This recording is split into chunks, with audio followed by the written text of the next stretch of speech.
So I'm reminded again how much I was writing about suicide and the struggles I was going through um, back in, definitely my senior year, obviously in the creative writing project I did. But I've been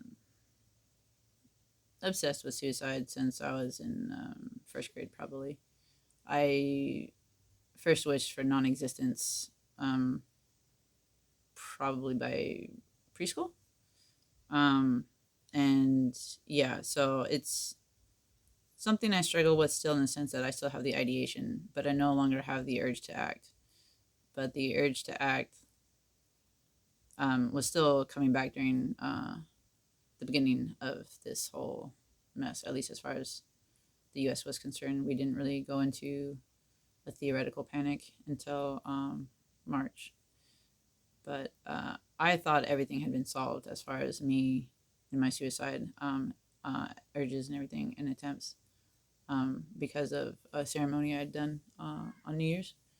And that was the last ceremony before my healing ceremony, which was the weekend of uh, the leap year weekend, February 29th to March 1st, which was ironic in the sense that nobody I was with, obviously, because we were in ceremony, knew that February 29th was actually at least, I mean, I haven't double checked all this since, that that was supposedly the first documented case of a COVID death in this country.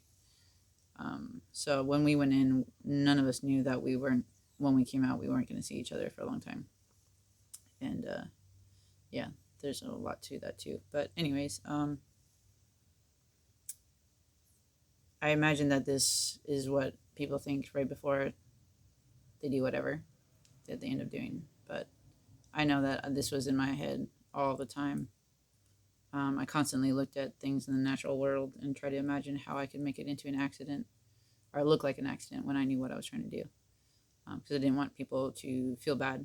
I wanted them to think like, oh, that's so sad. It was a tragic accident. I didn't want them to know that I was doing it on purpose. But this is drives behind that, and I guess I want people to, if they're going through it too, to know that I get it. Um, I'm really proud of you for not doing it yet. And for anybody who had gotten to the point where this happened, I get that too. And I hope that people can not be so mad at them. They weren't trying to hurt anybody else. They just, you know, couldn't handle their pain anymore. It's something to be not exactly pitied, but acknowledged, felt, um, honored in a way. And that honor it in the sense that trying to help other people to not get so bad, or if we notice that people are bad, to help them until before it comes to that point, because nobody wants to do this. Even though I was obsessed with it for almost my entire life, it's not that I wanted to. I wanted not to. That's why I never succeeded. But that struggle to want to kill myself, and the struggle to not hurt anybody else, and the struggle to need to be gone, and the struggle to wish I had never been born in the first place. It's a terrible situation to be in. And so I used to express it in my writing, and because this was the 90s, um, nobody knew that this was a real thing, that this was in my head all the time. So people just thought I had an interesting imagination. And I know that happened to a lot of people in my generation or older generations, that I don't think people knew that we weren't painting a picture to, like romanticize something. We were trying to work out on paper the things we couldn't tell people.